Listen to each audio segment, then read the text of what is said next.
This is the second time that they've tried to earn their spot. It's sort of that promotional process or win the Challengers Cup, and it's just not teeing off. It doesn't. Is it the macro game? Because I they don't feel know. like they can fight. I don't know either. I'm trying to get my head around what's happening with the monkeys. Maybe if you guys in chat, if you intimately know monkey business and can tell us what this bunch of bananas isn't doing quite right, I would be interested in getting your perspective. Let's have some fun. Let's hear what you guys think. All right, planes coming in. Not north to south, sort of east to west, south. I hate this plane. Can I tell you that? Can I just say that? It's pretty bad. It's pretty bad. Because of the map, Miramar is so forgiving on plane paths. You don't often elicit a reaction like this from us, but this one's pretty garbage. Yeah, no, I hate it. I hate it because the whole El Pozo option, La Cabrera, even to a certain extent, like the water treatment and stuff, just doesn't feel super relevant. Not because you can't get there, but because the chances of getting that circle are so violently low with where this plane pathing is. It makes it a non-factor, which basically means we're only playing half the map, Cameron, and that, you know, Miramar's big. That makes me grumpy. Yeah, you already saw just last game how finding the vehicles could be a bit of a rough one. That is going to make it even worse. And then, Lord, the shift like this. Do we want to say 45% is water if we include the prison island as water? Is that a fair? Well, that's fair if you include Prison Island. But hey, maybe we'll get a Prison Island circle? Maybe? We'll count it as land later on, but as it stands right now, the only time we're going to see people go there, at least in phase 1 or phase 2, is as a rotation. If it hard shifts in that direction, then that's a totally different conversation. We can open up that can of worms then. But at least for now, it's not going to be that bad. I just worry about the teams that have to flex super far towards the west side and are going towards the northwest, like La Cabrera or El Pozo. I'm looking at the map, and so far no one's really rotating that way, but that makes me worried about initial engagement. There are so many teams stacked around this central area where Clueless are. They have Cozy to their west, Rarity to their east, Elusive to their south, and then there's everyone is immediately surrounding them. These rotations outside of Picado are bad enough as it is. This one's going to be even worse. It's an absolutely brutal circle. Now, I guess the upside of this circle is because of the terrain down there, despite the fact that 45% is going to be sort of unethical, terrain for them to play. There's a lot of nooks and crannies. There's a lot of deviation in terms of height and different kinds of hiding spots. So I do think we'll probably see a good amount of teams moving in to the next couple of phases here. The problem is if you don't get that shift, once everyone's found their spot, they can get really, really tough. So I think look for some of the middle locations to fill up pretty quickly. And then from there, it's just a bit of a crapshoot. So we'll see how this plays out. If you are a northern team like Gravity, this is a team that has a long order ahead of them. I assume that they'll go with a long rotation. Are there any other options? Can they justify pushing straight down the middle, or is this a guaranteed wraparound from them?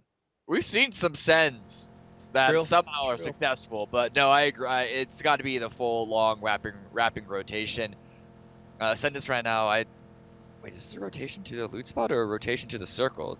They did drop out of the plane pretty early, so if they want to rotate to the circle now, it's a very early send, but they want to actually try and race people there. So if you're looking at Gravity on the north side, Monkey Business on the north side, and then even Ascendancy who are somewhat north, these teams are generally, you don't see them try and make a very quick break for the circle when they're this far away, because they know they're not going to get there first anyway. So let's just spend that extra time looting up and making sure that we have the best gear available. Look at the map, and I think that's what they're doing. There may be sort of vulture looting on the east side highway, but if they just try and race people, that's going to be, we'll see how that one works out, because there are already a number of teams already in this circle, Rarity being one of them. They're already going toe to toe with a few shots from Liberate, and Eight's in a really rough position because that's a duo that just pulled out in front of him. Nice. Vulture looting. I like that. We'll stick with that term. So Liberate and Rarity going to face off. Now, Rarity is a team that at the start of the day, I expected to be significantly higher up on the leaderboards. Struggling a little bit today. And Liberate's not going to make it any easier for them as Hello Senpai does unleash. Innate will make his transition. And now it's Croach's time to try and make his play as he goes past. Senpai switches over to the M4 and continues to open fire. But again, it seems like everyone will just get by with no issues. I'm kind of surprised. Yeah, able to pull away. I think Guab and Hala Senpai were unable to get into a position to fully capitalize on that little bit of a mix-up of rotation. They're going back into their own vehicles, and unfortunately, because they pulled that Tig stop, hits those. they're now going to be a little late to their own move. And Elusive pushing through, they're more on actually the central side of things. And they're getting shot at by a number of different angles, Orion being one of them, taking the high ground above them. But if they go too far, they could run into supremacy. But instead, looks like they might have their eyes on this compound here. They're trying to go on the southern side of the circle. They're trying to alleviate all the pressure. I will say, Oh I no, am the not door. confident about this decision.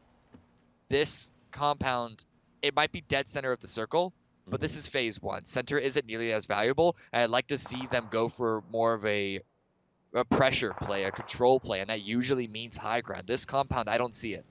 The compound is a tuck in and defend a sort of grab versus grabbing up above that and sort of controlling your area. Hard to collect a lot of information there as well, but we'll see how it plays out. Now let's jump over to our aggressive team, KEKW Kiers. We saw them play very... Oh, wait, hold on. Hold up. Liberate and Rarity is popping off. Deadeye tries to get the peek, looks around, and ultimately they do win. That fight started all the way back when Liberate watched the rotations, didn't get any knocks, and then apparently decided, hey, we're coming in anyway. And Rarity not only wins the fight, Cameron, they get 4 up and they get all the loots. Yeah, that's huge for Rarity to survive with all 4 members. Didn't see how that fight started off, so really hard to make a judgment call either way on who had the advantage in that engagement. Liberate's in 3rd place coming into this match, so it shouldn't be too big of an issue for them. More of a wake-up call that they can't just steamroll over all the opposition in the Challengers Cup, but a good pickup for Rarity. You already said that they were low down coming into this game. They're 13th place, so this is the start that they needed, keeping 4 up, and the injection of loot and the 4 extra points doesn't hurt either. And the confidence. Let us not forget how valuable confidence and rhythm is in this game. And getting the 4-man wipe against a team like Liberate, which is not a slouch of a team, is going to potentially give them the boost I think they need to come through on top in this match. So let's keep an eye on them. Elusive and everyone else on the map taking some shots as number 1 Tater, the ultimate potato, the best Spud, the top tuber, manages to get himself up here on top of the hill. I ran out of potato puns. That's fine. You actually, that was a lot more than I would have ever expected. Thank you. Elusive had an opportunity to take them out, but weren't able to land their shots there, and now gives Orion a little bit of piece of extra information. I don't necessarily want to call it control just yet. Generally, like you want to look at the higher ground around that area, and that's further towards the west side. If before I make that call. But a lot of this circle isn't just that big brown mountainous strip down on the south side. A lot of this is still around the Chuma area, around the Los Leones areas, and a lot of teams are still on that part. It's going to be a northern hard shift for it to stay up here, but because so many teams are all coming in from the same direction, it forces them to take it slow and steady as it goes. Ascendant's also rotating in, control that eastern rotation. Oh, bummer.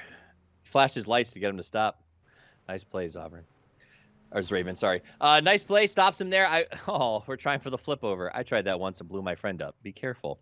That said, the circle didn't really change a lot, to be completely honest. It's just another circle that is essentially the same. Nobody was trying to hold that northern part anyway, which just extends phase 1 a little bit further. I guess you could argue Cameron extends phase 2, or started phase 2 early, maybe is a better way to say it. F to honk. That's my favorite license plate. Do you remember when we used to say that to people? I don't know if you remember. When the game first came out, people were like, how do you honk? F. And they'd fall. And it was wonderful. No, I don't actually remember that. I guess I wasn't playing back in those days. But the next circle is going to be a medium shift towards the west. But as far as what the playable land is, it's a hard shift towards the southwest. And so Cozy Crew have basically the pickings of the litter for where they want to go here. They're going to converge back onto one solid location, not be as spread as they previously were, but they're going to be contending with Clueless and KEKW for, I think, the strongest positions here. There's a lot of low ground that teams like Elusive, like even Orion a little bit, are going to be having to manage, as well as Gravity still now just arriving on the north side into phase 1. So many teams in such a small space. 15 teams up, 60 players alive, and it feels like that game we used to play as kids called Sardines, where you would find another person and sort of just tuck in and wait to see if you could last a little bit longer as everybody tries to find... Did you play that game? Did you play Sardines? no clue what you're talking about. This is some older than boomer stuff. We This also is like used to Great push a Depre- hoop down the road with a Yeah, stick, this is young like man. Great Depression. We have nothing to do to entertain ourselves other than torture the neighborhood cat. Oh, Tiddlywinks was a fine game indeed. All right, so it was like hide and seek basically, and everybody had to hide in close quarters. That's all there is to it. All right, Baji, yes, it was like, so when you found somebody, instead of finding them and like them being out, you had to hide with them.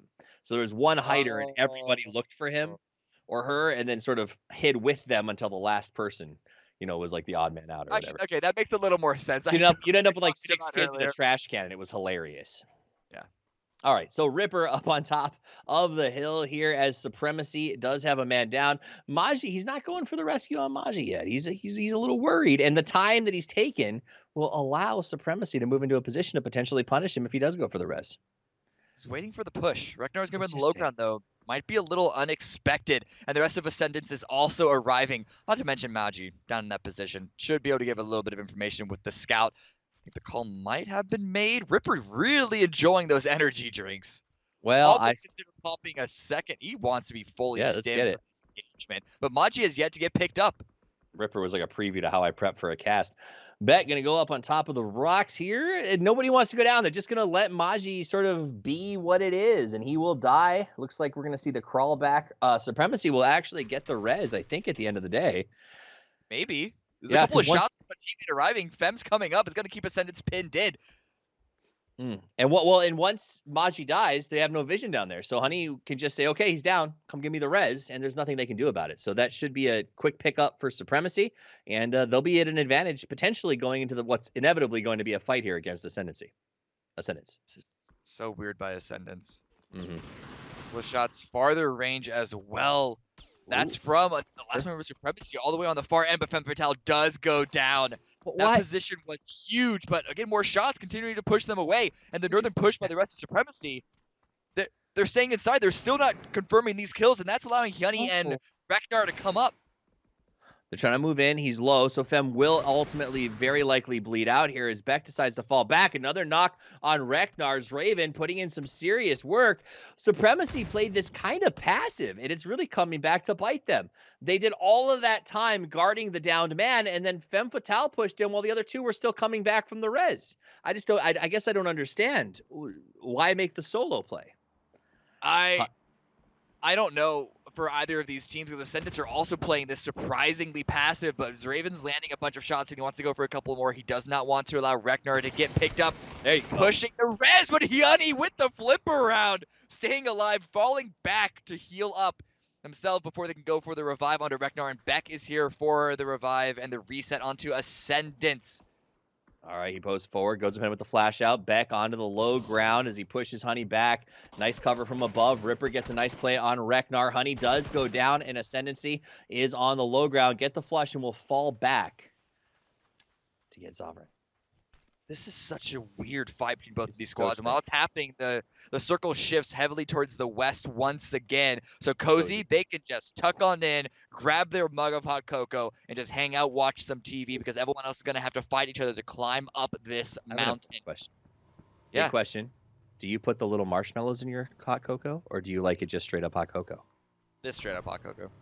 I'm with you. I think the little marshmallows, you accidentally drink them, and then you choke, and it just ruins the whole experience. Well, okay, I'm not... I know how to chew my food. I just don't find it necessary to add the extra sugar. Oh, it's a health thing. I don't concern myself with those details. All right, let's take a look at ELPX as they are going to shoot down on Ascendance after what was a strange little battle between those two teams. Monster, ELPX has quite a bit of vision cover over this entire compound. That's actually interesting. How are they going to utilize that to push in, though? I think you leave. There's no value here. There's no reason to commit on this game because there is still a lot of hard cover there that Ascendants are potentially hiding in those buildings, and they have to make their way past this giant choke point here. So many teams on the eastern side of this cliff. Yeah, a lot of them are fighting each other, but they could easily get caught in the crossfire. No Cap here's the push, going for the spray. No.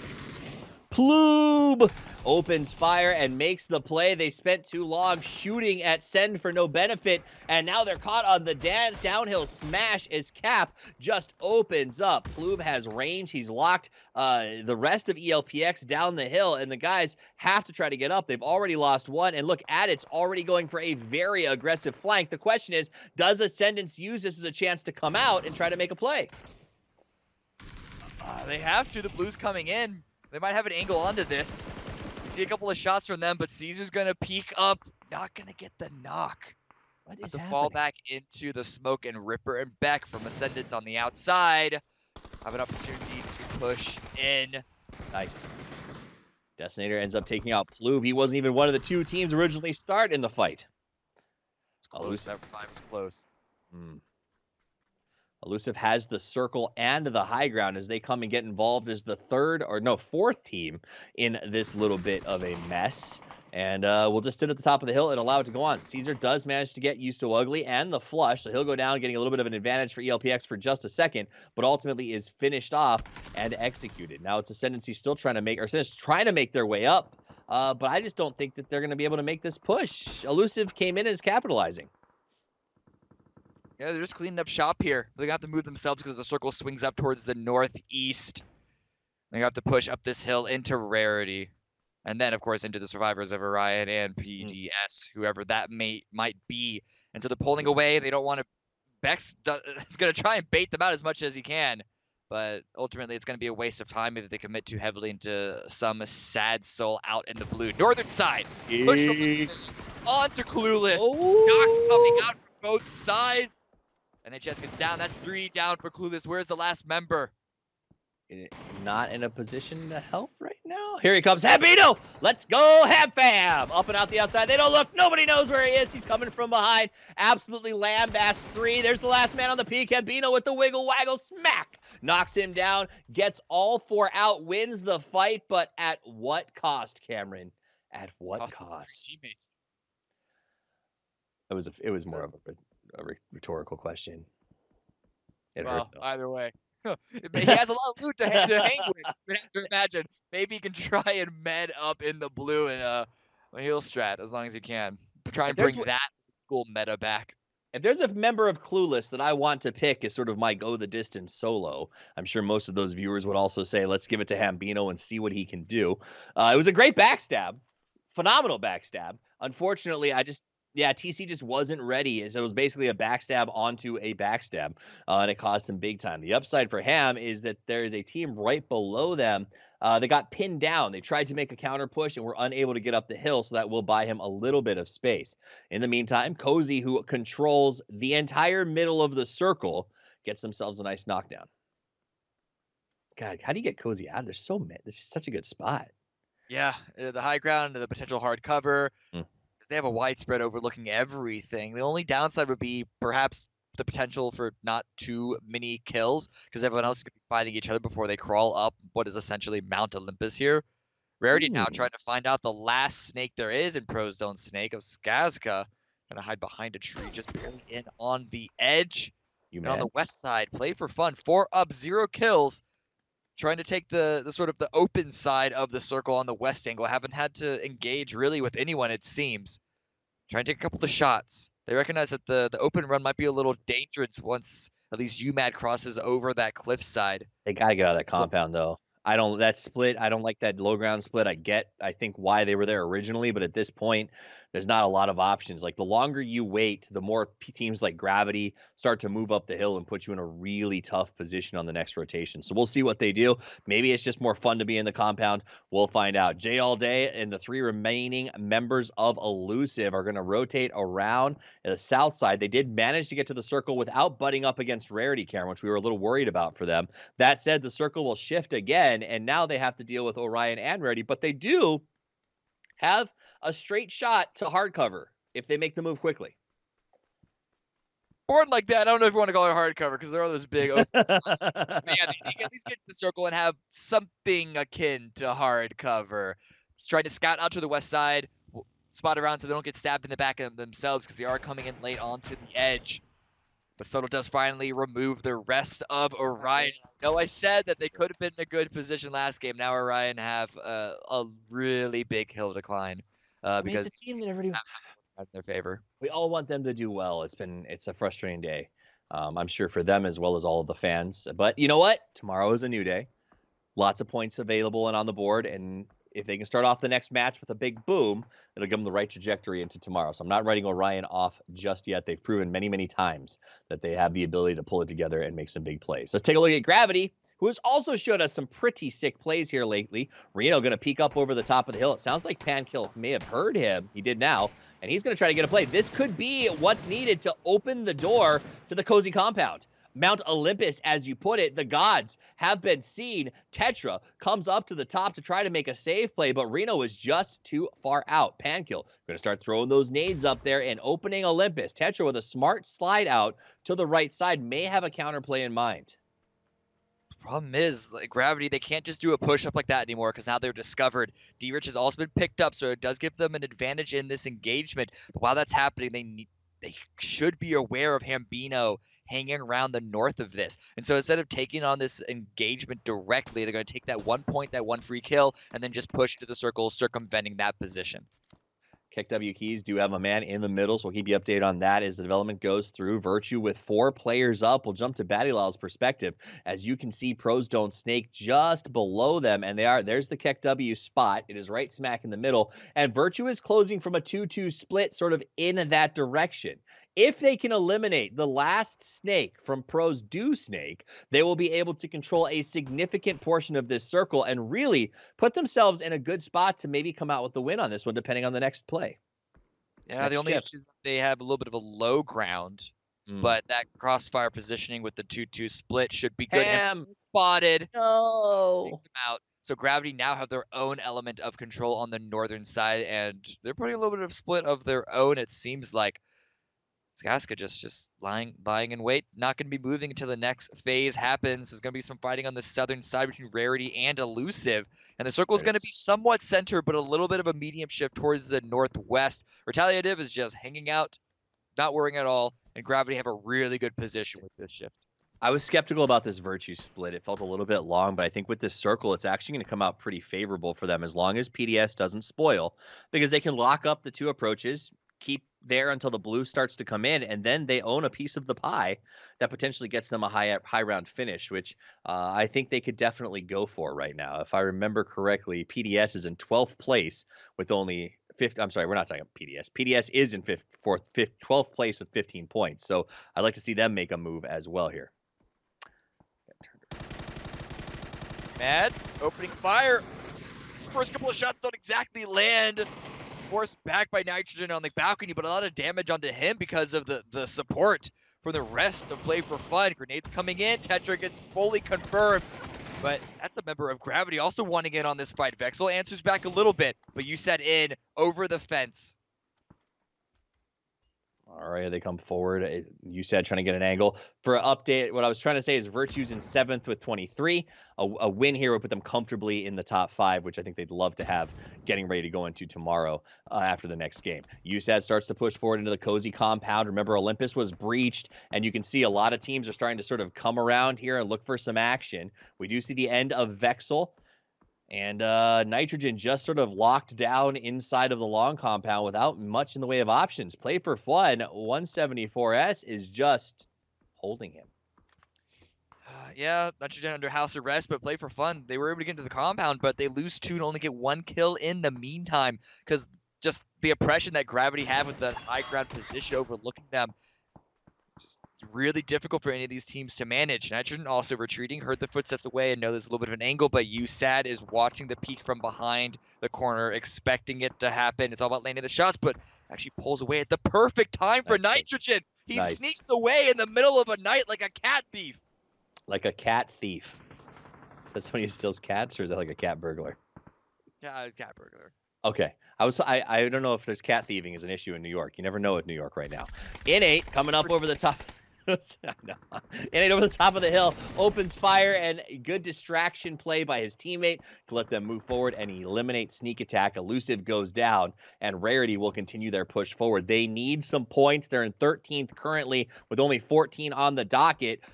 4 alive, though, Cameron. This could change very quickly. They could move up very, very fast. They had 14. They now have 24 with their 9 placement points so far.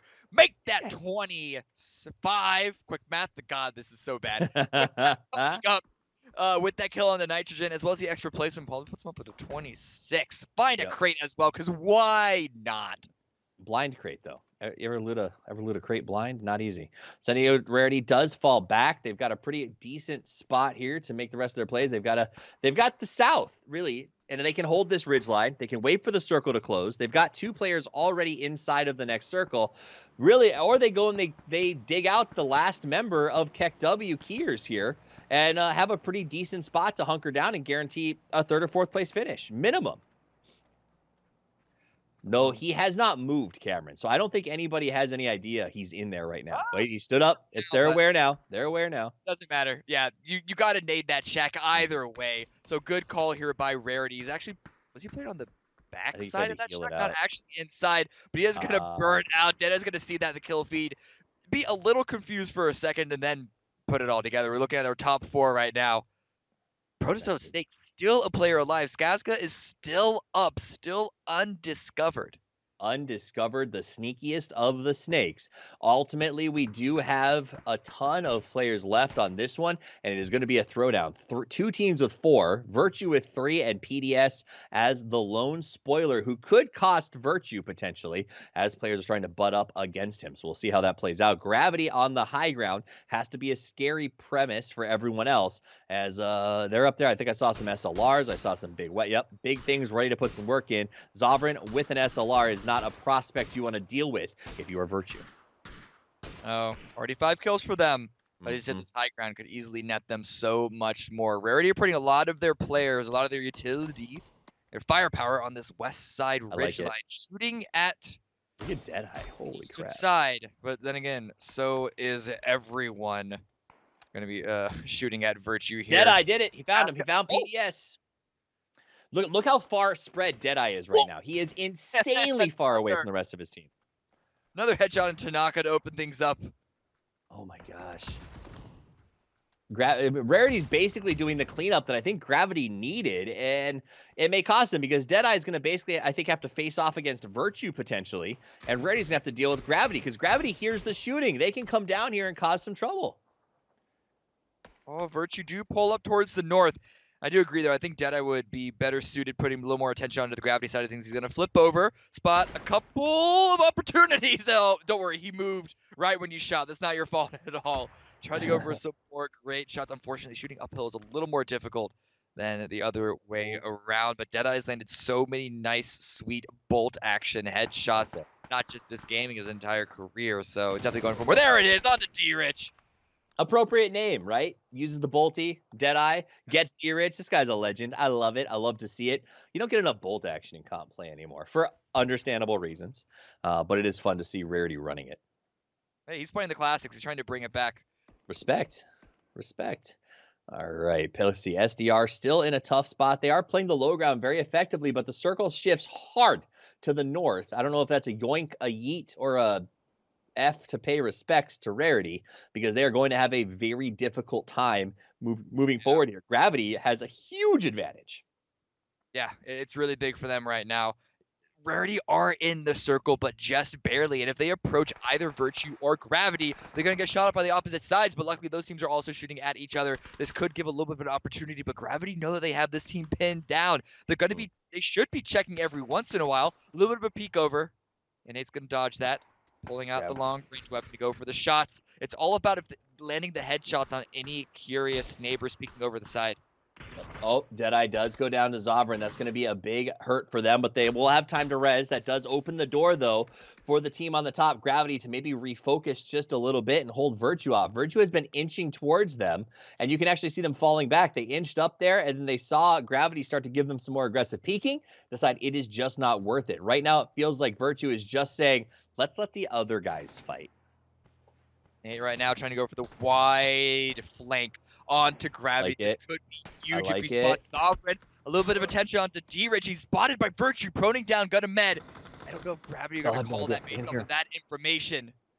He's going to find D-Rich. D-Rich has no idea as he comes up over the hill. He thinks it's his teammate, not another player. He opens fire. He gets one, but from the right, he's too exposed. He takes the shot straight ahead from Pankill. Zoverin behind the box. They had no idea Zoverin was there. He gets the double whap, and Rarity goes down, opening the door for Gravity as they go for the heal. Remember, they did take a loss, though. Virtue tries to capitalize and pushes up the hill. Lipson is down. Pankill trying to defend as Tanaka comes up aggressively, trying to bully his way up onto the high ground. Goes for the reload of the peak, but it doesn't work.